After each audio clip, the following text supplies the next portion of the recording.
Problem కూడా ప్రభు మిమ్మల్ని అందరినీ కాసి కాపాడి ఆయన చల్లని రెక్కల కింద భద్రపరచాలని నమ్ముచున్నాను. దేవుడు ఇంకా మీ ప్రతి అవసరత కళ్ళన్నీ తీర్చి ఈ కరువంతట్లో కూడా ఈ సమస్యలన్నింటిలో కూడా ప్రభు మీకు తోడై మనందరినీ కాపాడి వర్ధిల్లింప చేయునుగాక. ఆయన కృపతో మిమ్మల్ని భద్రపరిచి దీవించునుగాక. చాలా మంచిది, చాలా మంచిది. ఇప్పుడు మంది వెళ్ళారా లేఖనాల్లోకి మనం వెళ్ళినట్లయితే ఒక చిన్న మాటను చదువుకొని మన సమయాన్ని ముందుకు తీసుకుని వెళ్దాం. కొన్ని ప్రాముఖ్యమైన లేఖనాలు ఉన్నాయి. కొన్ని ఒకవేళ మీరు వినుండొచ్చు, కానీ మరొకసారి ఈ వాక్య భాగాన్ని మరొకసారి జ్ఞాపకం చేసుకుందాం. రాజుల గ్రంథంలో ఒక ప్రాముఖ్యమైన లేఖన భాగం మనందరూ తెలిసిందే, కానీ మరోసారి గుర్తు చేద్దామని ఆలోచిస్తున్నాను. 6వ అధ్యాయము 24వ వచనాన్ని మనం చదువుకున్నట్లయితే, 2వ రాజుల గ్రంథము 6వ అధ్యాయము 24వ వచనాన్ని మనం జ్ఞాపకం చేసుకుంటే కొన్ని విషయాలు ఇక్కడ రాయబడి ఉన్నాయి. చదవండి. అటు తర్వాత సిరియా రాజైన చదవండి.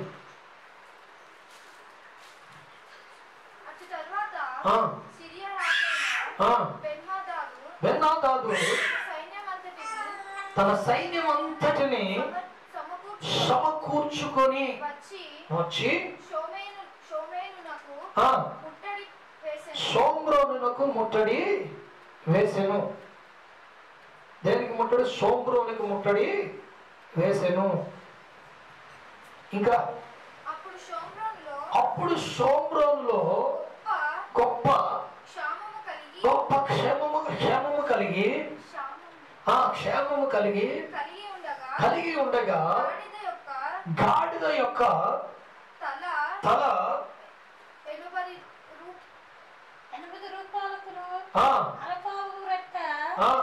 8 రూపాయలకు అమ్మబడును. దేవునికి స్తోత్రం.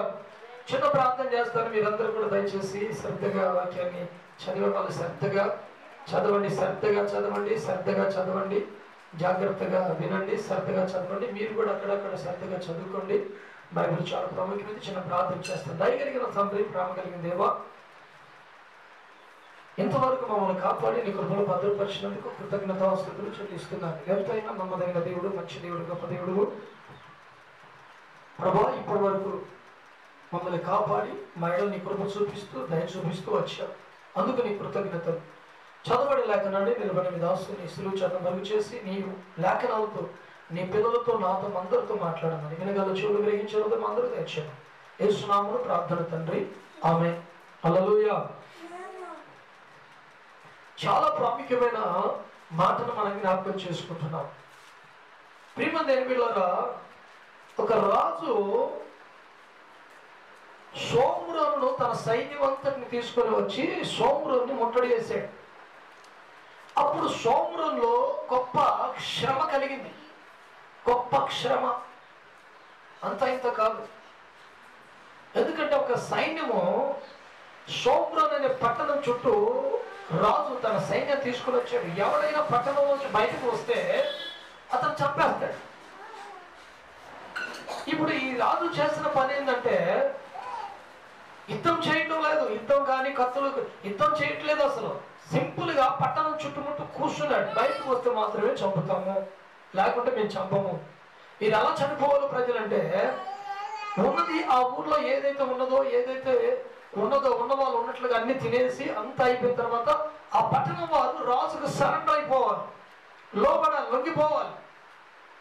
వీళ్ళు బయటకు వచ్చారని చంపేస్తాం. పొలంలోకి వెళ్ళి పని చేసుకోవడానికి లేదు, దుక్కు తోడడానికి లేదు, పొలాలకు నీళ్లు పెట్టుకోవడానికి లేదు. అసలు ఊర్లో నుంచి బయటకు రాకుండా రాజు భయంకరంగా ఊరు చుట్టూ గొప్ప సైన్యాన్ని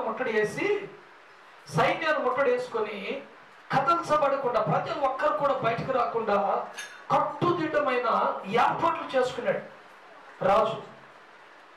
కట్టుదిట్టమైన ఏర్పాట్లు చేసిన తర్వాత ప్రియమైన దేవుని బిడ్డలారా, మనం బాగా గమనిస్తే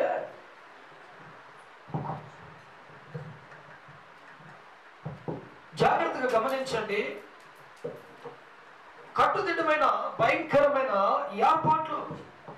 ఈ ఏర్పాట్లకి అసలు ఇంటిలో ఉన్నవారు, ఆ ఊరిలో ఉన్నవారు ఒక్కరు కూడా బయటికి రాకుండా అంత ముట్టడేశారు. ఈ పరిస్థితులలో ఎవరు ఇంట్లో నుంచి ఊర్లో నుంచి బయటికి రావడానికి వీలేకుండా అయిపోయింది. అంత స్టిడ్ అయిపోయింది. అలాంటి పరిస్థితులలో ఊర్లో ఉన్న వాళ్ళు కొంతమందికి గాడిదలు ఉన్నాయి, కొంతమందికి పావురాలు ఉన్నాయి. ఆ ఊర్లో సోమరంలో కొన్ని జంతువులు కానీ, ఇంకా కొంతమందికి పిండి, కొంచెం ఆహారం అవి ఉన్నవి, అవి తింటూ ఉన్నారు. అక్కడ మనం చదువుకునే మాటలు మనం జ్ఞాపకం చేసుకుంటే గాడిద తలంట 80 రూపాయలకి అమ్ముకున్నారు. ఎంత చెప్పండి? ఎంత? 80 రూపాయలు. ఒక గాడిద తల. ఇప్పుడు గాడిదలో ఒక ఆయనకి ఒక 10 గాడిదలో, ఒక 20 గాడిదలో, 30 గాడిదలు ఉన్నాయనుకోండి, అతను బిజినెస్ స్టార్ట్ చేశాడు. అక్కడ చాలా గాడిదలు ఉన్నాయి, డబ్బు సంపాదించుకుందాం అనుకున్నాడు, ఏమో మరి తెలియదు. కానీ గాడిద తల 80 రూపాయలకి అమ్మాడు. ఆ దినాల్లో 80 రూపాయల తల అంటే అసలు ఎన్ని, ఇప్పుడు ఈ రోజుల్లోనే ఎంత ఉంటుందో మనకు లెక్క ఉంటుంది అనుకుంటా నాకు తెలిసి. ఆ రోజుల్లోనే, ఆ 2వ రాజుల గ్రంథము, రాజుల కాలంలోనే, ఆ దినాల్లోనే ఒక గాడిద తల 80 రూపాయలు అంటే అసలు ఎంత ఖర్చు, ఎంత విలువ, అది చాలా డబ్బు. చూడండి, ఇంకొక మాట, అరపావురపు రెట్ట 5 రూపాయలు అని రాయబడింది. అరపావురపు రెట్ట 5 రూపాయలు. ఆశ్చర్యమైంది. ఆ అరపావురపు రెట్ట అంట 5 రూపాయలకి అమ్మారంట. ఆ పావుర రెట్ట కూడా అమ్ముకునే కాలం వచ్చింది. అది మళ్ళీ అరపావురము, మరి రెట్ట అంటది, పావురపు రెట్ట అని రాయబడింది. మీరు గమనించినట్లయితే ఇంత పెద్ద కరువు అది. ఇంకా కొంచెం మీరు కిందికి చదివినట్లయితే వారు అంత కఠినముగా ముట్టడి వేసి ఉండిరి. అంతటా ఇశ్రాయేలు రాజు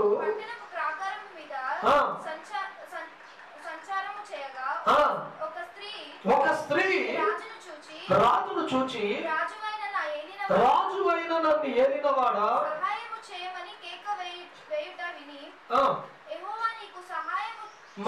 మనము ఒకసారి అక్కడ ఆగినట్లయితే మీరు జాగ్రత్తగా గమనించండి. అరపావురపు రెట్ట 5 రూపాయలకు అమ్మబడింది, గాడిద తల 80 రూపాయలకు అమ్మబడింది. అంత భయంకరముగా సోమరోను ప్రజలు శత్రు సైన్యము ముట్టడేసింది. శత్రువులు ముట్టడేశారు. అంత ఇంత కాదు, చాలా భయంకరముగా, అంత కఠినముగా. ఒక్క మనిషి కూడా పొలంలోంచి, ఇంట్లోంచి బయటకు రాకుండా, బయటకు వచ్చి పొలం చేసుకోకుండా, అసలు ఇంత కూడా బయటకు వెళ్ళలేని పరిస్థితి. ఇప్పుడు కూడా మన పరిస్థితి అలాగే ఉంది. ఇప్పుడు కావాలా కొంచెము కొన్ని ప్రాంతాల్లో ప్రభుత్వం వాళ్ళు లాక్డౌన్ ఎత్తారు. ఆ గ్రీన్ జోన్ ఉన్న దగ్గర కాస్త లాక్డౌన్ ఎత్తేసి అక్కడక్కడ చిన్న పనులు చేసుకోమని చెప్తున్నారు. పూర్తిగా కాదు, కానీ గమనిస్తున్నారా? మొన్నటిదాకా ఏ ఇంట్లో ఉన్నవారు ఆ ఇంట్లోనే, అసలు బయటకు రావడానికి లేదు, పాలు తెచ్చుకోవడానికి తప్ప. ప్రేమ దేని పెట్టారో మీరు బాగా గమనించండి.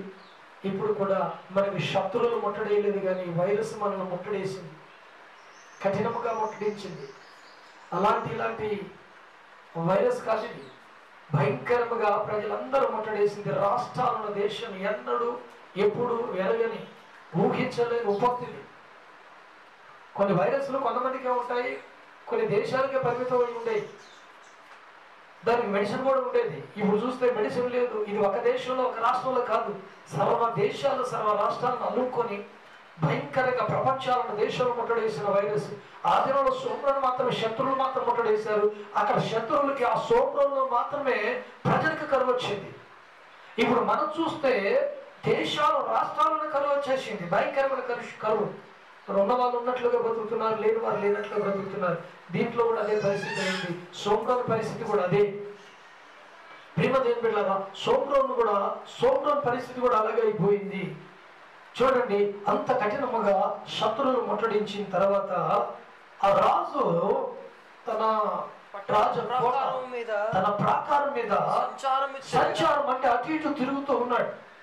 అప్పుడు ఒక స్త్రీ రాజును చూచి రాజువైన నా ఏలినవాడా సహాయము చేయమని కేకలు వేయుట విని, చూడండి ఏం చేయమనంటే ఏమని అడుగుతుంది. ఒక స్త్రీ వచ్చి నన్ను ఏలినవాడా రాజా నాకు సహాయము చేయమని కేకలు వేస్తా ఉంది, రాజును అడుగుతా ఉంది. ఏం కావాలంట? సహాయమో కావాలి. ఇప్పుడు కూడా మనం కూడా చాలా మంది సహాయం కొరకు ప్రభుత్వాలను అడుగుతున్నారు. అయ్యా ప్రభుత్వాలు కాస్త మాకు సహాయం చేయండి అని. ప్రభుత్వాలు కూడా చాలా మంచి మనసుతో కొంతమంది ప్రభుత్వాలు కొంతమందికి చాలా వరకు సహాయం చేస్తున్నారు, పేదలను కటాక్షిస్తున్నారు. గవర్నమెంట్ వారు అంతో ఇంతో ప్రజలకి రేషన్ ఇస్తున్నారు. దాంతో పాటుగా ఖర్చులు కొంత అంతో ఇంతో 1000-1500 కూడా చాలా మందికి అందే, కొంతమంది అందుగా. అలాగే కొంతమంది పోషణ అక్కడ మనకి ప్రభుత్వాలు కూడా చేస్తుంటే కనబడుతూ ఉంది. ప్రియమైన బిడ్డలారా, మనం బాగా గమనించినట్లయితే రాజు బంగ్లా మీద అటు ఇటు సంచారం చేస్తున్నప్పుడు స్త్రీ అడుగుతుంది, నేను ఏలినవాడా రాజా నాకు సహాయమో చెయ్యము. రాజే కదా సహాయం చేయవలసిందని తన ఏలినవాడైన ఆ ఊరిని పరిపాలిస్తున్న సోమ్రోను పరిపాలిస్తున్న రాజుని, ఆ ఊరిలో ఉన్న స్త్రీ నాకు సహాయం చేయమని ఆయన అడుగుతుంది. అప్పుడు రాజు అంతటా రాజు యెహోవా సహాయము చేయనిదే, యెహోవా నీకు సహాయము చేయనిదే, యెహోవా నీకు సహాయము చేయనిదే, నేను ఎక్కడి నుండి నీకు సహాయము చేయను, నేను నీకు ఎక్కడి నుంచి సహాయం చేయగలను? కళ్ళంలో నుండి అయినను, కళ్ళములో నుండి అయినను, ద్రాక్ష గానుగులో నుండి అయినను దేనినైనను ఇచ్చి సహాయము చేయ వల్లపడదని చెప్పి చూడండి, బాగా గమనించండి.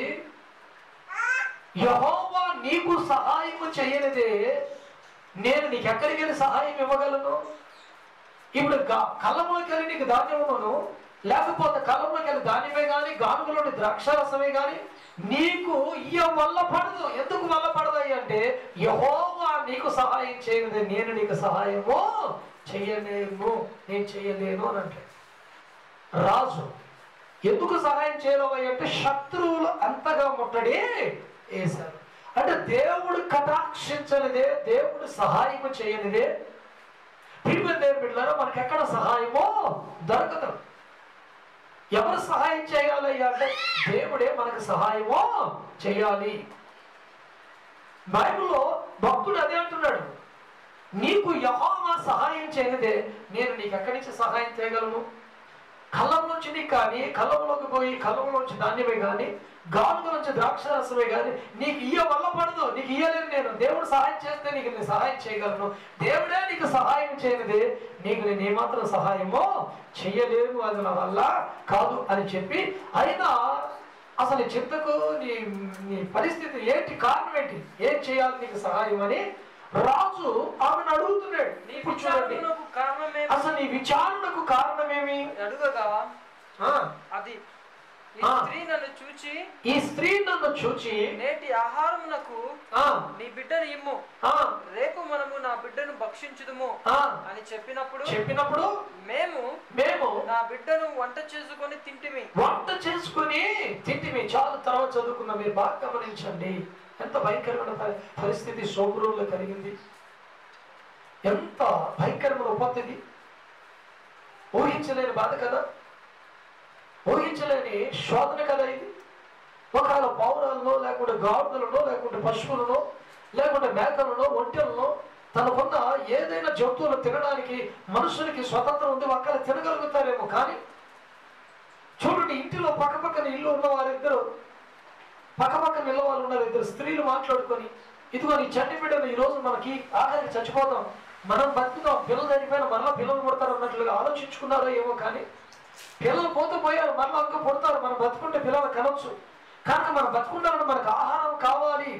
ఏం కావాలి చెప్పండి? ఆహారమో కావాలి.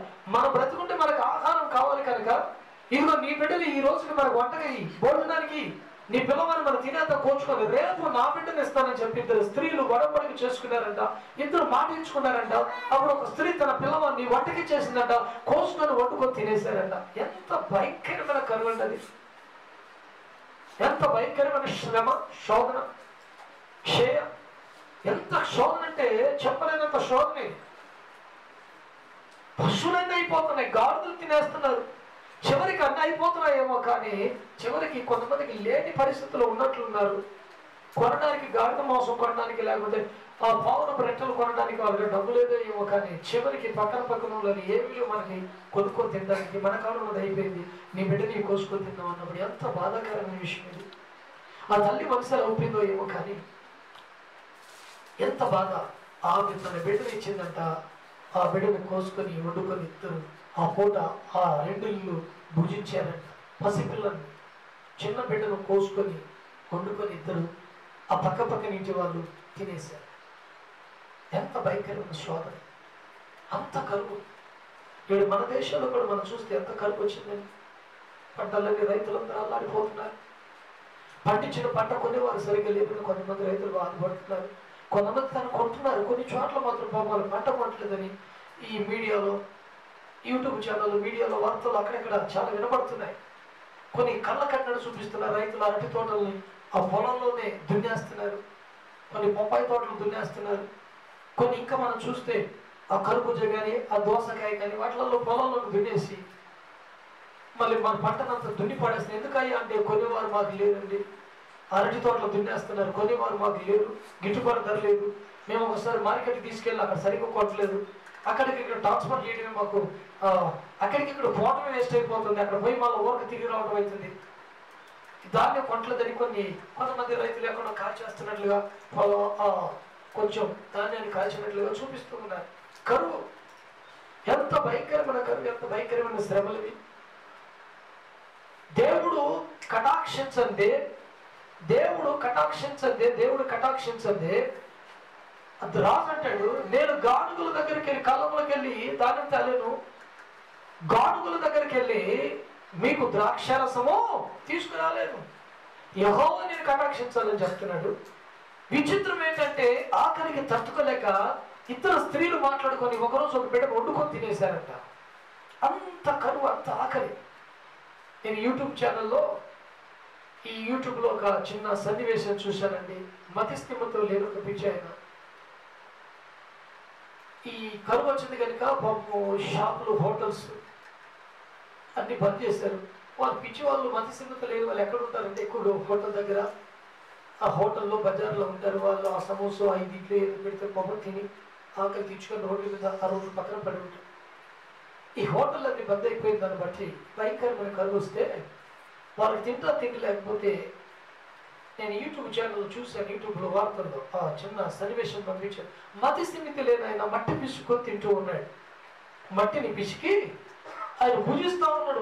ముద్దలు చేసుకొని మట్టిని, ఆ తడిగా ఉన్న చేసి మట్టిని తడి చేసుకొని పిసుకొని అన్నం ముద్దలాగా దాన్ని పట్టుకొని తింటూ ఉన్నాడు. ఎంత భయంకరమైన శోధన.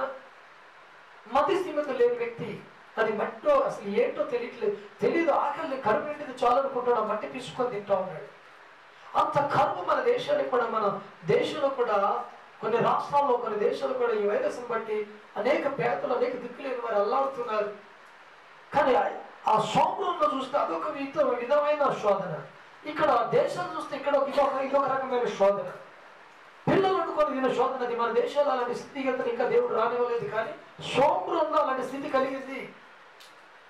ఈ రాజుల గ్రంథంలో, 2వ రాజుల గ్రంథంలో 6:24 మనం చదువుకుంటే ఇలాంటి శోధన సోమరంలో వచ్చింది. పిల్లలు వండుకొని తిన్నారు. ఒకరోజు ఒక పిల్లలు వండుకొని తిన్నారంట. నెక్స్ట్ రోజుకి తన బిడ్డను ఒక ఆమె దాచుకొని, అయితే మర్నాటి యందు నేను దాన్ని చూచి నేటి ఆహారమునకు నీ బిడ్డని ఇమ్మని అడిగితే, మర్నాటి దినం తెల్లారి ఇంకొక రోజున ఆకలికి వండుకుంటానికి నీ బిడ్డని ఇమ్మని దాన్ని అడగగా, గాని అది తన బిడ్డను దాచిపెట్టునని చెప్పాను. తన బిడ్డను దాచిపెట్టుకొని అసలు నాకు భోజనానికి నా బిడ్డను ఇవ్వనని చెప్పినట్లుగా బిడ్డను దాచేసిందంట. ఏం చేయాలి ఇప్పుడు? ఇప్పుడు నా బిడ్డను వండుకుందామంటే రేపు నీ బిడ్డను, ఈరోజు నా బిడ్డనంటే నేను ఇచ్చాను.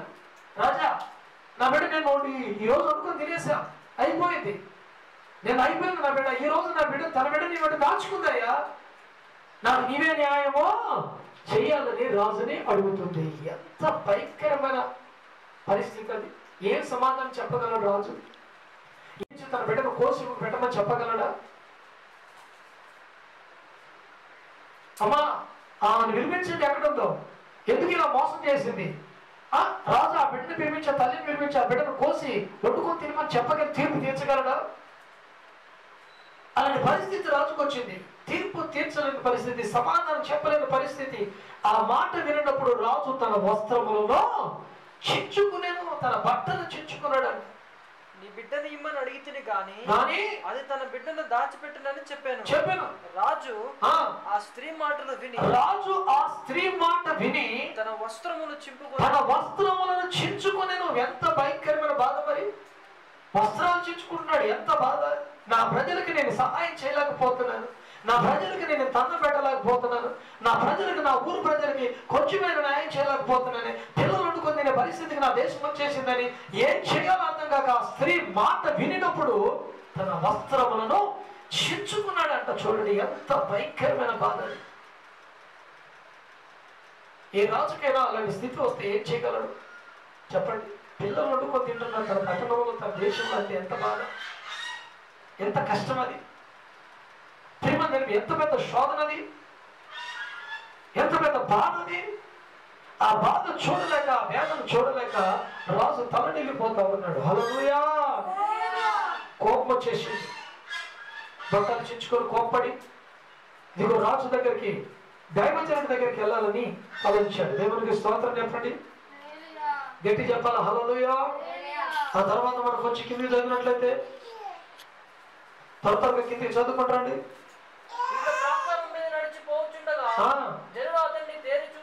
చూచినప్పుడు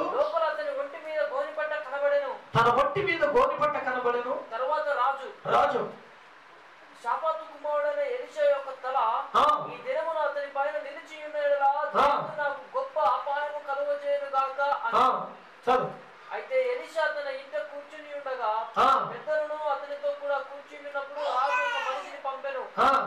ఆ పంపబడిన వాడు ఎలీషా దగ్గరకు రాకమునిపే అతడు ఆ పెద్దలను చూచి ఈ నరహంతకుని కుమారుడు నా తలను కొట్టివేయటకు ఒకని పంపి ఉన్నాడని మీకు తెలిసినదా? మీరు కనిపెట్టి ఉండి ఆ దూత రాగా వాడు లోపలికి రాకుండా తలుపులతో వాడిని వెలుపలికి తోసి తలుపులు మూసివేయుడి. వాని యజమానుడిని కలచొప్పుడు వాని వెనుక వినబడును.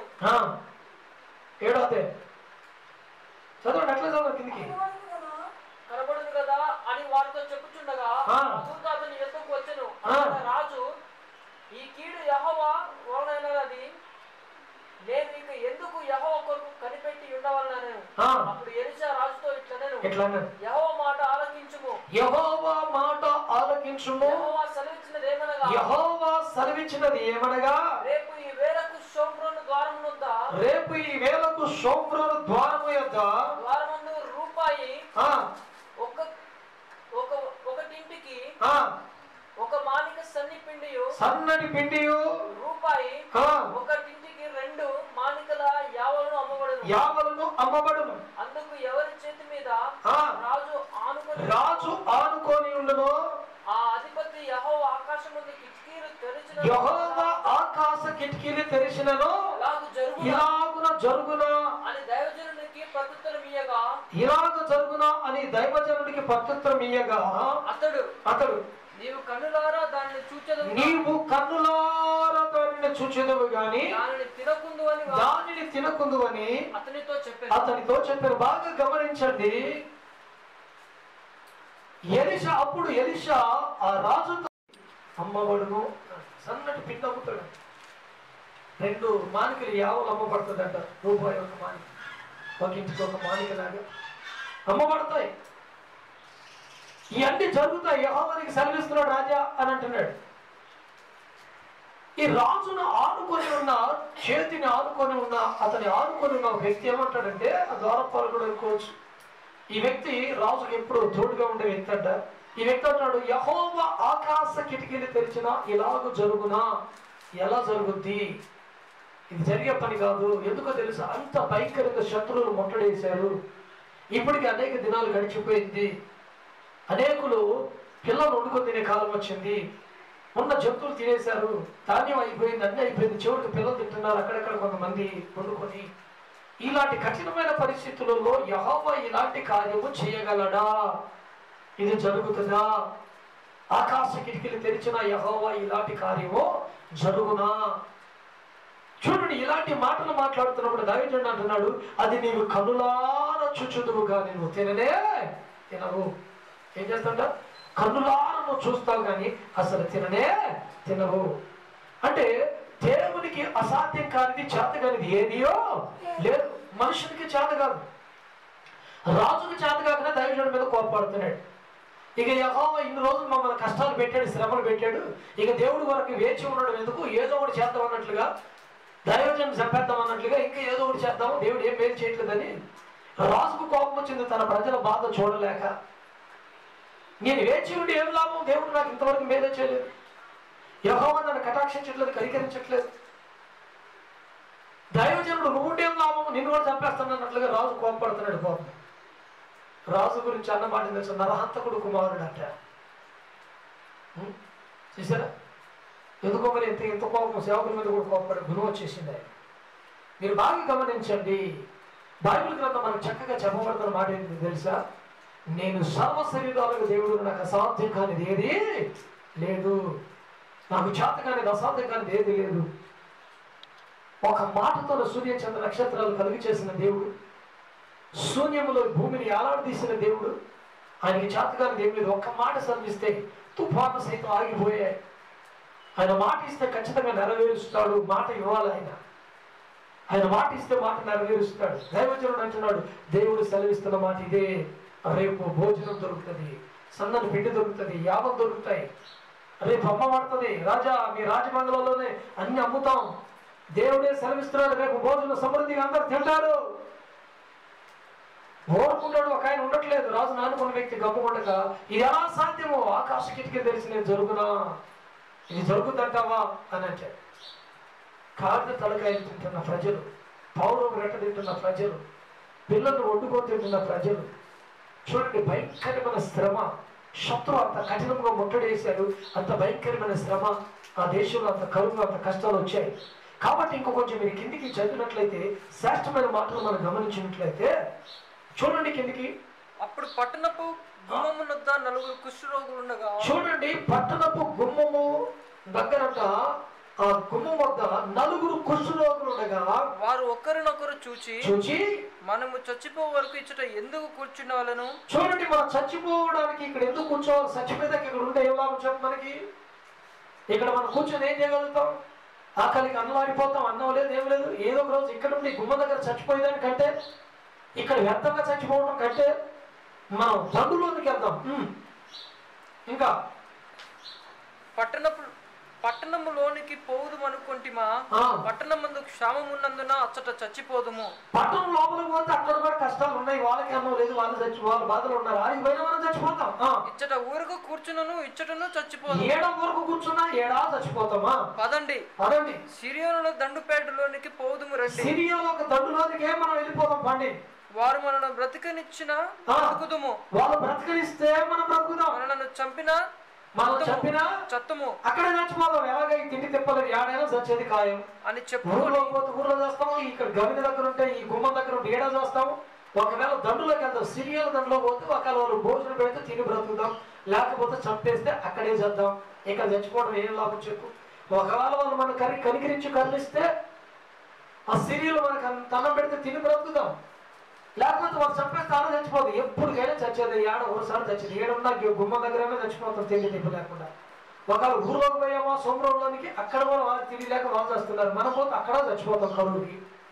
అందుకు సిరియల్ ఒక దండులోకి వెళ్తే అక్కడ వాళ్ళు ఒకవేళ మనకు బతికిస్తే బ్రతుకుదాం, చచ్చిపోతే అక్కడే చచ్చిపోదాం అని ఒకరితో ఒకరు నలుగురు చెప్పుకొని, సంధ్య చీకటి యందు చీకటి పూట సంధ్య చీకటి యందు సిరియానుల దండు పేటలోనికి పోవాలని లేచి సిరియానుల దండు వెలుపల భావము నొద్దకు రాగా అచ్చట ఎవరునూ కనబడకపోయిరి. అక్కడ ఎవరునూ కనబడకపోయిరి. యెహోవా రథముల ధ్వనియు, బాగా వినండి, ఇక్కడ యెహోవా రథముల ధ్వనియు, గుర్రముల ధ్వనియు, గుర్రముల ధ్వనియు, గొప్ప సమూహపు ధ్వనియు, గొప్ప సమూహపు ధ్వనియు, సిరియనుల దండును వినబడినట్లు, సిరియుల దండుకు వినబడినట్లు చేయగా వారు వారు మన మీదకు వచ్చుటకై ఇశ్రాయేలు రాజు, ఇశ్రాయేలు రాజు, సిత్తియుల రాజులకును, సిద్ధియు రాజులకును, ఐగుప్తుల రాజులకును, ఐగుప్తు రాజులకును బెత్తమిచ్చి ఉన్నాడని, బెత్తమిచ్చి ఉన్నాడని సిరియనులు ఒకరితోనొకరు చెప్పుకొని, ఒకరితో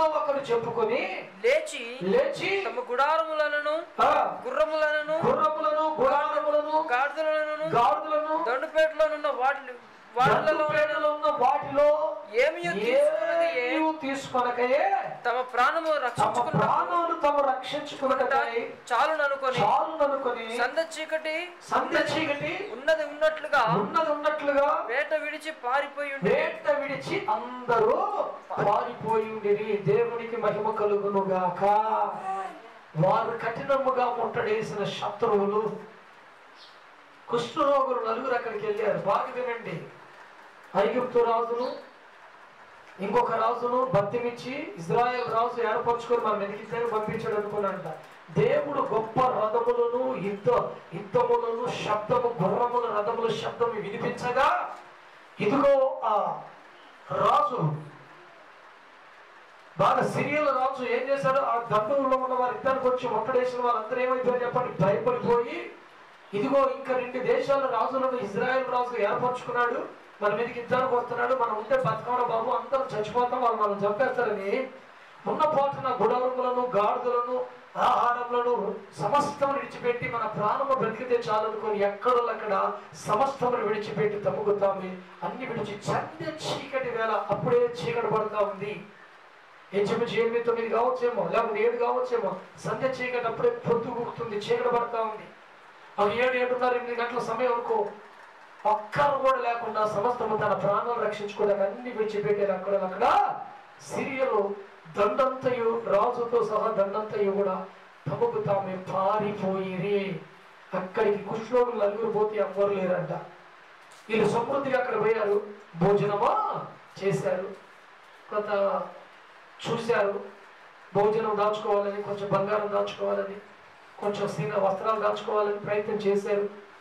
ఆ తర్వాత వాళ్ళకు ఒక ఆలోచన వచ్చింది, అరే మనమే తిని మనమే బ్రతికితే కాదురా, మన ఊరోళ్ళందరూ, మన ఊరుందే సోమరం, మన సోమరం అంతటా కూడా అల్లాడిపోతున్నారు భోజనం లేక. మనం తిన్నాం, కడుపు నుండి అన్నం తింటున్నాము, ఇంకా ఇక్కడ అంత బంగారం వస్త్రాలు అన్నీ ఉన్నాయి, మన ఊళ్ళంతా చచ్చిపోతున్నాం, మనం తింటూ ఉంటే ఏం మేలురా మనకని ఒకరికొకరు చెప్పుకుంటాడు. చూడండి, ఆ మాటలు మరి శ్రేష్టమైన మాటలు ఉంటాయి. చదవండి కిందికి త్వరగా. కాబట్టి ఆ కుష్ఠరోగులు దండుపేట వెలుపలకి భాగమునద్దకు వచ్చి ఒక గుడారమును జొచ్చి ఒక గుడారంలోకి పోయి భోజన పానములు చేసి హాయిగా భోజనం చేశారు. భోజనం లేక ఆకలేక అన్నం లేక అల్లాడుతున్న వారు భోజనం చేసి అచ్చటి నుండి వెండి బంగారమును బట్టలను ఎత్తుకొని పోయి, బంగారమును ఎండి బట్టలను ఎత్తుకొని పోయి దాచిపెట్టుకున్నారు. ఇంకా తిరిగి వచ్చి మరి ఒక గుడారమును జొచ్చి మళ్ళా గుడారంలోకి వెళ్ళి అచ్చటి నుండి సొమ్మును ఎత్తుకొని పోయి దాచిపెట్టిరి. మళ్ళా సొమ్ము ఎత్తుకొని పోయారు. అక్కడ వాళ్ళు కావాల్సిన సొమ్ము ఎత్తుకొని పోయి ఎక్కువ చోట దాచిపెట్టుకున్నారు. వారు మనము చేయనది మంచి పని కాదు, ఇది మనం చేసేది మంచిది కాదని ఒకరితో ఒకరు చెప్పుకున్నాడు. ఎంత మంచి బుద్ధి వచ్చిందో చూడండి. కుష్ఠరోగులు కొన్న బుద్ధి మంచి వాళ్ళకి ఇప్పుడు మనవరు దేవునికి స్తోత్రం. మీరు గమనించండి ఆ మాటలు, చదువునైనా. మనము చేయునది మంచి పని, మనం చేసే పని మంచిది కాదు. నేటి దినము శుభవార్త మానము గల దినము, రేపు సువార్త మానం గల దినం, మంచి దినము. మనము ఊరు కొని ఉండద్దు. తెల్లవారు వరకు మనం ఇచ్చటి నుండిన ఎడల ఏదైనా ఒక అపాయము మనకు సంభవించినది కనుక మనం వెళ్ళి రాజు ఇంటి వారితో సంగతి తెలియచెప్పుదము. ఈ సంగతి తెలియచెప్పుదము రండని ఒకరితోనొకరు చెప్పుకొని వచ్చి పట్టణపు ద్వారపాలకునికి పిలిచి మేము సిరియనుల దండుపేటకు పోతిమి. అచ్చట ఏ మనిషి కనబడలేదు, మనిషి చెప్పుడనను లేదని. కాబట్టి కట్టబడిన గుర్రములను, కట్టబడిన గాడిదలను ఉన్నవి గాని గుడారము దగ్గర ఎవరు లేరని వాడు ద్వారపాలకుని పిలిచెను. వారు లోపల ఉన్న రాజు ఇంటి వారితో ఆ సమాచారం తెలియజెప్పగా చాలు. తర్వాత చదువు బాగా గమనించండి. మనం ఇక్కడ కొన్ని విషయాలు బాగా పరిశీలన చేయాలి. కుష్ఠరోగులు ధాన్యం కూర్చుకుంటున్నారు, బంగారం వస్త్రాలు కూర్చుకుంటున్నారు, కడుపారు అన్నం తింటున్నారు. తిన్న తర్వాత ధాన్యం కూర్చుకున్న, ధనం కూర్చుకున్న తర్వాత, సొమ్ము కూర్చుకున్న తర్వాత, బంగారం వెండి వస్త్రాలు కూర్చుకున్న తర్వాత ఒకరికొకరు చెప్పుకుంటున్న మాట ఏదో తెలుసా? ఇది మనం చేసే పని మంచిదే కాదు. ఎవరో చెప్పండి, వీళ్ళు కుష్ఠరోగులండి. కుష్ఠరోగులు వాళ్ళు చెప్పుకుంటున్నారు, నలుగురు మనం చేసే పని మంచిది కాదు. మనం డబ్బు కూర్చుకుంటాం, ధనం కూర్చుకుంటున్నాం, ఎండి బంగారం కూర్చుకుంటాం, మన కడుపారన్నం తింటాం. రేపు సువార్తమాన దినం, మంచి దినం. మన ప్రజలందరూ అల్లాడుతున్నారు, అక్కడ ఊరులందరూ ఇబ్బందులు పడుతున్నారు. అలాంటి మంచి మనసు మనకుందండి. ఎవరైనా కూర్చుకునే కాడ ఉన్నారు, నేను కూర్చుకుంటే నాకు చాలు, నేను తింటే నాకు చాలు, నేను దాచిపెట్టుకుంటే నా సొమ్ము నాకు చాలు, నా ఎండి బంగారం లేకుంటే చాలు, నా వస్త్రాలు లేకుంటే చాలు. ఇతరుల గురించి ఆలోచన చేయలేని ప్రజలు, కుష్ఠరోగులు ఇతరుల గురించి ఆలోచన చేసిన మంచి మనసు కలిగిన నలుగురు వ్యక్తులు. ఇది మనం చేసే మంచి పని కాదు. ఇక్కడే ఉంటే మనకు అపాయం జరుగుతుంది. మన వాళ్ళు ఆకలితో అల్లాడుతున్నారు. రేపు సువార్తమాన దినం, మంచి దినము. ఈ సంగతి రాజుకు చెప్పాలి, రాజు ఇంటి వారికి తెలియపరచాలని రాజు దగ్గరికి వచ్చారు. ఆ పట్టణంలో రాజు ఆ గవిని దగ్గర ఉన్న ఆయనకి, ఆ ద్వారపాలకునికి ఆ విషయం తెలియపరిచారు. ఆ సంగతి రాజుకు తెలిసింది. రాజు కొంతమంది మనుషులు పంపించి నిజమవ్వదు కాదు తెలుసుకొని వచ్చాడు. ఇంతమంది చచ్చిపోయారు, ఏమో ఒక ఇద్దరు ముగ్గురు పంపిద్దాం, నిజమవ్వదు తెలుసుకొని వస్తారని నాకు పంపించారు. అది నిజమే తెలిసింది, అక్కడ ఎవరు లేరు తెలిసింది. తిరిగి మరలా వాళ్ళు వచ్చారు, అయ్యా నిజం ఎవరు లేరు అన్నారు. తర్వాత ఈ పట్టణంలో వాళ్ళందరూ పోయి, సైనికులందరూ పోయి ఆ ధాన్యము, ఆ బంగారము, ఆ ఎండి, ఆ గాడిదలు, గుర్రాలు ఏదైతే ఉందో సమృద్ధి అయిన ఆహారం అంతా అక్కడే ఉంది. కూర్చుంటారు, అంతా తీసుకొచ్చి రాజు బంగ్లాలో తెల్లవారిన దాకా కూర్చారు. తెల్లవారిన దాకా ధాన్యము, బంగారము, ఆ పిండి, కావాల్సింది ఏదైతే ఉన్నదో మొత్తం తీసుకొచ్చి రాజు బంగ్లాలో సమస్తాన్ని కూర్చి ఉదయం కల్లా రాజు ప్రకటన చేశాడు. రూపాయికి ఒకింటికి సన్నని మానిక అమ్మబడును. రూపాయి ఒకింటికి సన్నని యావలు ఒకింటికి అమ్మబడును. చూడండి, 2 మానికలు యావలు, ఒక మానిక పిండే ప్రతి ఇంటికి అమ్మబడును. వచ్చి మీరు కొనండని ఉదయాన్నే సాటింపేశారు. తండోపు తండాలుగా జనం అంతా రాజు బంగ్లా దగ్గర గేటు దగ్గరికి వచ్చేసారు. అంటే మాట ఇచ్చిన దేవుడు మాట నెరవేర్చుటకు సమర్థుడు, శక్తివంతమైన దేవుడు. వీళ్ళు యుద్ధం చేయగలిగారా? చూడండి, ఇంత కరువు వచ్చింది. రాజు కనీసం తన పట్టణంలో ఉన్న ప్రజలను కాపాడలేకపోయాడు, కనీసం యుద్ధం చేయలేకపోయాడు.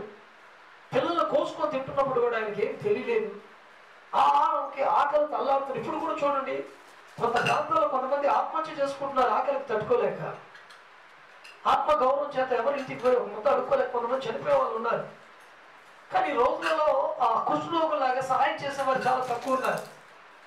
మనమే బ్రతకడం కాదు, మనమే ధనం కూర్చుకోవడం కాదు, మనమే సొమ్ము కూర్చుకోవడం కాదు, ఎండి బంగారం వస్త్రాలు మనం కూర్చుకోవడం కాదు. మన పట్టణంలో ఉన్న వారు అల్లాడిపోతున్నారు. వాళ్ళ వరకు మనం సహాయం చేయాలని కుష్ఠరోగులకు మంచి మనసు వచ్చింది, కానీ ఈ దినంలో ప్రజలకు మంచి మనసు లేదు. ఎవరు ఏ పట్టణం ఏమైపోతే నాకేముంది, ఏ ఇంటోడు ఏమైపోతే నాకేముందని అల్లాడుతున్నారు. కానీ దైవజనుడు మాట ఇచ్చాడు, ఏమిచ్చాడు చెప్పండి? రేపటి ఉదయానికి సన్నని పిండి ఒక మానిక, ఒక ఇంటికి ఒక రూపాయికి ఒక మానిక అమ్మబడుతుందని వాగ్దానం చేశాడు. యెహోవా సెలవిస్తున్నాడు, ఆయన కార్యం చేస్తాడు. ఎందుకు వచ్చింది నాయన ఇంత కరువు ఇన్ని రోజులంటే అది మనకి చూడండి కొంత శోధన వచ్చింది. మనకు కూడా ఇప్పుడు కొంత శోధన ఉంది. దయచేసి గమనించండి, మనకు కూడా కొంత శోధన ఉంది. ఈ కొంత శోధన తొలగిపోతుంది. దేవుడు ఏదో ఒక రోజు కటాక్షిస్తాడు, కనికరిస్తాడు, అదే పడవద్దు, పోషిస్తాడు, దేవుడు సహాయం చేస్తాడు. ఒకవేళ తనిఖీలో అయినా మనం ఒక డబ్బున్న వాళ్ళమైతే, ఆస్తి పనులమైతే, ఒక బాగా ఉన్నత స్థితిలో డబ్బు దేవుడు మనకు బాగా ఇచ్చి ఉంటే, ఆస్తి చాలా ఉంటే, డబ్బు బాగా ఉంటే, దయతో కుష్ఠరోగులాగా మంచి మనసు మనకు కలిగి ఉండి పేదలను కటాక్షించండి. ఇతరులకు సహాయం చేయడం మంచిది. చేతనంత వరకు మీరు కూడా కూర్చుకోవడం కాదు, కానీ ఇతరులు పెట్టే కృప, అలాంటి మనసు మీకు రావాలని ప్రభుపేట దాసులుగా మీరు మనం చేస్తున్నారు. ఉన్నవాళ్ళు ఉంటే ఇతరులు కటాక్షించండి, సహాయం చేయండి. కుష్ఠరోగులు ఏమంటారు? మనం ఈ ధనం కూర్చుకుంటున్నట్లుగా సొమ్ము కూర్చుకుంటాం, ఎండి బంగారం కూర్చుకోవడం మంచి పని కాదు. ఇదిగో అనేకులు పట్టణం నశించిపోతున్నారు. రేపు మంచి దినం మనం పోయి రాజుకి మాట చెప్తాం. వాళ్ళు వచ్చారు చూడండి, ఎంత మంచి దినం, తెల్లారికాడికి అంతా కూర్చుకున్నారు. ఉదయాన్నే మహాపండుగ అయిపోయింది. అందరూ సమృద్ధిగా అన్నం తినడానికి, పిండి రొట్టెలు చేసుకోవడానికి రాజు బంగ్లా దగ్గరకు వచ్చారు. గేట్ దగ్గర నిలబడ్డారు. ద్వారపాలకుడు అక్కడ ఉన్నాడు. రాజును ఆనుకున్నవాడు ద్వారపాలకుడే ఆ గేట్ దగ్గర ఒక్కొక్కరు పంపిస్తున్నాడు. ఎవరైతే తెలుసా? ఆకాశ కిటికీలు తెచ్చినా ఇది జరుగునని వాగ్దానం చేశాడు. మాట్లాడినాడే దైవజనుడు అన్నాడే, నువ్వు కళ్ళారు చూస్తావు తినమన్నాడే. అతనే అక్కడ గేటు దగ్గర నిలబడి ఒక్కొక్కరు పంపిస్తా ఉన్నాడు. పిండి అమ్మబడుతుంది, యావలు అమ్మబడతా ఉన్నాయి. ఒక్కొక్కరు వచ్చి కొనుక్కొని వెళ్తుంటే కరువు, ఎందుకంటే అయిపోతేమో, పిండి అయిపోతేమో. ఇప్పుడు కూడా చూడ బ్యాంకుల దగ్గర, కిరాణా షాపుల దగ్గర, రేషన్ షాపుల దగ్గర, అయ్యో మాకు బీదోలతో దొరకమని కీ కడుతున్నారు. గవర్నమెంట్ వాళ్ళు మనిషికి కుటుంబానికి 1500 లేదా ఇంకా పేదలకు 500 ఇలాంటి ఇస్తున్నారు బ్యాంకులలో. వాళ్ళు చూడండి, నాకు దొరికితే పైసలు నాకు అందిస్తారు, నాకు అందమని బ్యాంకుల దగ్గర, బ్యాంకుల దగ్గర, రేషన్ షాప్ దగ్గర చాలా మంది అల్లాడుతూ ఉన్నారు, వేదన పడుతున్నారు, లైన్ కడుతున్నారు, తోసుకుంటున్నారు. ఆ దినాలు వాడు అలాగే తోస్తూ ఉన్నారు. పిండి అయిపోతేమో, యావలు అయిపోతేమో అని. కరువు కనుక పిల్లలు కోసుకొని తిన్న పరిస్థితి, ఆకలి మంటతో ఉన్న వాళ్ళు పిండి అయిపోతేమని ఎగబడతా ఉంటే ఆ గేటును దొబ్బేశారు. ఆ గేటు దగ్గర ఒక్కొక్కరు పంపించే వ్యక్తి ఆ గేటు అతని మీద పడగా ఆకాశాల కిటికీలు తెరిచిన ఇది జరుగునన్న వ్యక్తి దైవజనుడు చెప్పాడు, నువ్వు చూస్తావుగా తిను అన్నాడు. ఆ గేటు తొక్కినప్పుడు ఆ గేటు కింద అతను పడి చనిపోయాడు. గేటు తొక్కుకుంటూ అతన్ని తొక్కుకుంటూ ప్రజలందరూ వెళ్ళిపోయి అక్కడ ఆ యావల మీద, పిండి మీద ఎగబడతా ఉన్నారు కొనడానికి. చూసారా, మాట ఇచ్చాడు దేవుడు, తప్పకుండా మాట నెరవేరుస్తాడు. కరువులోంచి విడుదల కలుగుతున్నాడు, దేవుడు విడిపించాడు. చూడండి, మనకు కూడా దేవుడు ఒక సమయాన్ని పెట్టాడు. ప్రకటన గ్రంథంలో ఒక్క మార్చేది ముగిస్తారు. ప్రకటన గ్రంథం 2వ అధ్యాయం 10వ వచనం చదవడం త్వరగా. ప్రకటన గ్రంథము ఒక మంచి మాట ఉంది, నేను మరొక దినం చెప్దాం అనుకున్నాను. ఇదిగో మీరు శోధింపబడినట్లు, ఇదిగో మీరు శోధింపబడినట్లు అపవాది మీలో కొందరిని చెరలో వేయింపబోచున్నాడు. 10 దినములు శ్రమ కలుగును, మరణం వరకు నమ్మకముగా ఉండుడి, నేను నీకు జీవ కిరీటము ఇచ్చెదను. ఇదిగో మీలో 10 దినములు శ్రమ. మీలో కొంతమంది సాతాను శోధించబోతున్నాడు, కొంతమందికి శ్రమ కలగబోతా ఉంది. ఆ శ్రమలు కూడా 10 దినాలు ఉంటాయి, కొద్ది దినాలు ఉంటాయి. కానీ మీరు మరణం వరకు దేవునికి నమ్మకంగా ఉండండి, నేను మీకు జీవ కిరీటము ఇచ్చేదను. నమ్మకంగా ఎవరైతే ఉంటారో వాళ్ళకి దేవుడు జీవ కిరీటాన్ని ఇస్తాడు. కొంతకాలం శ్రమ ఉంటుంది, ఈ శ్రమలు తొలగిపోతాయి. దేవుడు మళ్ళీ మంచి దినాలు మనకి ఇస్తాడు, సమృద్ధైన ఆహారం మనకు కలుగుతుంది, మళ్ళీ పనులు చేసుకుంటాం, మళ్ళీ మందిరాలు తెరవబడతాయి. ఇదిగో ఇంకా అక్కడక్కడ అనేకమైన పనులు జరుగుతాయి. వాళ్ళు బ్రతుకుతారు. దేవుడు మంచి మంచి ద్వారాలు తెరుస్తాడు. కొద్ది దినాలు మనకి శ్రమ కలుగుతుంది. శ్రమలు ఇలాగే ఉండిపోవు. కానీ నువ్వు దేవుడికి నమ్మకస్తురాలుగా నువ్వు ఉంటే నీకు జీవ కిరీటం దేవుడు ఇస్తాడు. ఆలోచిస్తున్నారా?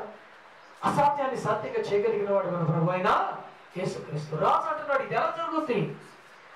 అక్కడ రాజును ఆడుకునే వ్యక్తి అంటున్నాడు, ఇది ఎలా జరుగుతుంది? ఇంత పెద్ద శోధన, గాడిద తలలు అమ్ముకుంటున్నారు, గాడిద తలలు తింటున్నారు, పావుల బ్రెడ్లు తింటున్నారు, పిల్లలు కోసుకుని తింటున్నారు. ఇంత సోపురం, అంత భయంకరమైన శ్రమ, కఠినంగా శత్రువులు ముట్టడేశారు. సిరియా రాజు ముట్టడేశాడు.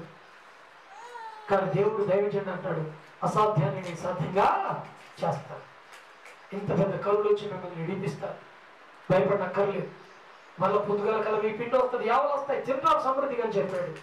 ఇది శాత కాదు, ఇది జరగదు. ఇన్ని రోజులు జరగదు, ఇప్పుడు ఎందుకు జరుగుతుంది? ఆకాశ కిటికీలు జరిగిన తెలిసినది జరగదు, జరుగునా అని అంటున్నాడు అతను. ప్రభు అంటున్నాడు, యెహోవా దైవజనుడు అంటున్నాడు, నువ్వు కన్నులారా చూస్తావు నాయన, తిననే తినవాలి. బిడ్డలారా, కుష్ఠరోగుల చేత సువర్తమానం, మంచి వర్తమానాన్ని అక్కడ తెలియపరిచాడు.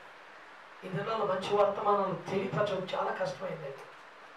చూడండి, ఎక్కడ చూసిన సావర్తమానాలు కానీ మంచి వర్తమానాలు లేదు.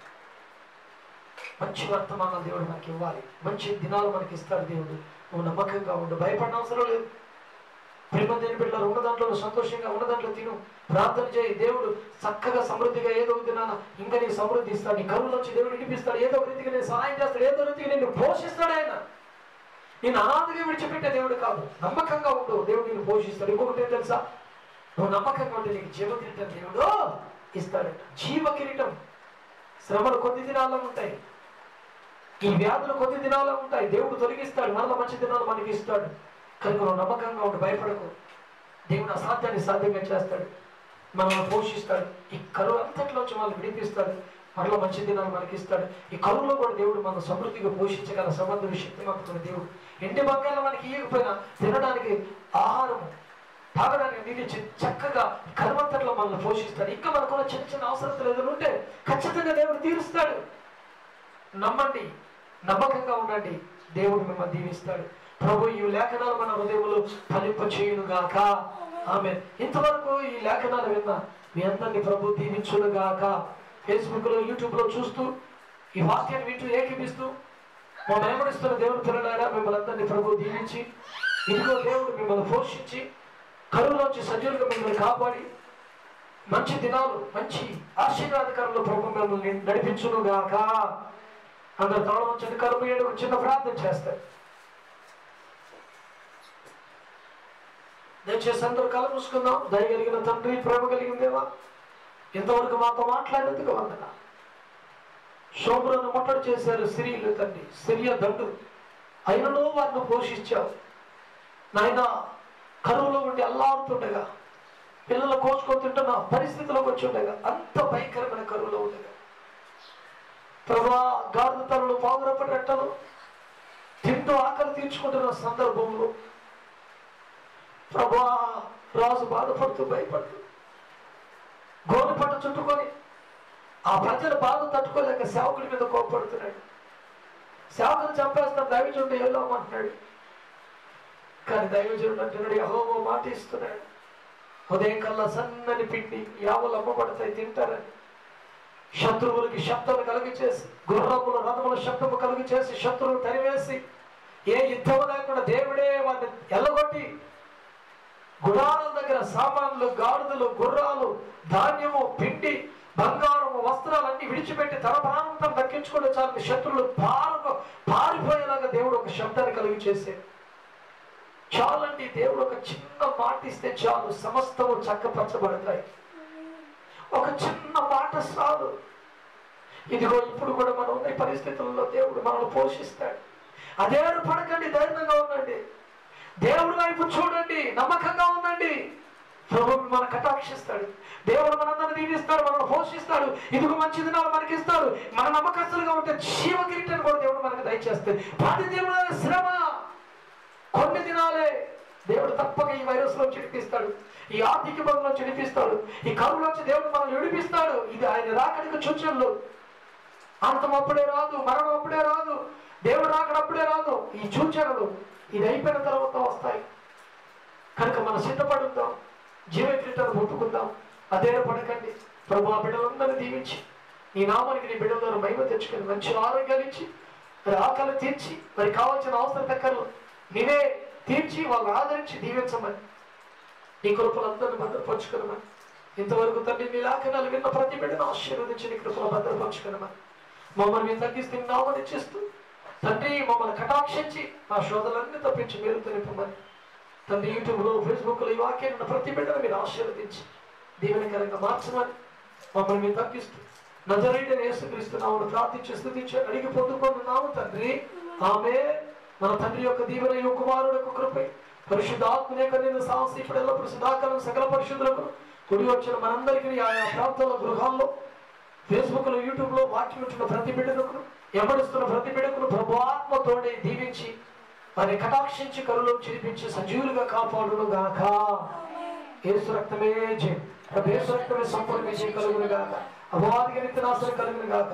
మన ప్రభు యేసుక్రీస్తుకి నిత్యము జయము కలుగును గాక. ఆమేన్. ప్రభు యేసుక్రీస్తు పేరట దైవజనుల కుటుంబంగా మా కుటుంబము మేము మీకు వందనాలు చెల్లిస్తున్నాము. దేవుడు మిమ్మల్ని దీవించును గాక.